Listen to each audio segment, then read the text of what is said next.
আসসালামু আলাইকুম। আপনারা দেখছেন ভিডিও এইচআর অবজারভেশন।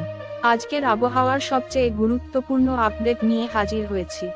সর্বশেষ ডাক্স আবহাওয়া মডেলের বিশ্লেষণ অনুযায়ী বঙ্গোপসাগরে একটি শক্তিশালী নিম্নচাপ সৃষ্টি হওয়ার সম্ভাবনা দেখা যাচ্ছে, যা ধীরে ধীরে গভীর নিম্নচাপ হয়ে পরবর্তীতে একটি তীব্র ঘূর্ণিঝড়ের রূপ নিতে পারে। মডেল অনুযায়ী আগামী কয়েকদিনের মধ্যে দক্ষিণ পূর্ব বঙ্গোপসাগরে সমুদ্রপৃষ্ঠের তাপমাত্রা 30°C কাছাকাছি রয়েছে, যা ঘূর্ণিঝড় তৈরির জন্য অত্যন্ত অনুকূল পরিবেশ তৈরি করছে। একই সাথে বায়ুমণ্ডলের উপরের স্তরে বাতাসের অনুকূল প্রবাহ এবং কম উইন্ড শিয়ার এই সিস্টেমটিকে দ্রুত শক্তি সঞ্চয় করতে সাহায্য করতে পারে।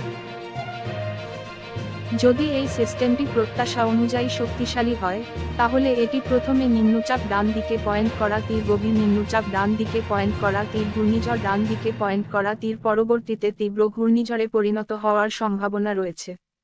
বর্তমান পূর্বাভাস অনুযায়ী সম্ভাব্য গতিপথ উত্তর পশ্চিম দিকে, অর্থাৎ বাংলাদেশ ও ভারতের উপকূলের দিকে অগ্রসর হওয়ার ইঙ্গিত দিচ্ছে। তবে এখনই নিশ্চিতভাবে কোথায় আঘাত হানবে তা বলা যাচ্ছে না, কারণ দীর্ঘমেয়াদী মডেল পূর্বাভাস সময়ের সাথে পরিবর্তিত হতে পারে। তবে যদি এটি শক্তিশালী ঘূর্ণিঝড়ে পরিণত হয়, তাহলে উপকূলীয় এলাকায় ঝড়ো হাওয়া, ভারী থেকে অতি ভারী বৃষ্টি, জলোচ্ছ্বাস এবং নদী ভাঙনের ঝুঁকি তৈরি হতে পারে। বিশেষ করে উপকূলীয় জেলা ও চরাঞ্চলের মানুষদের এখন থেকেই সতর্ক থাকার পরামর্শ দেওয়া হচ্ছে।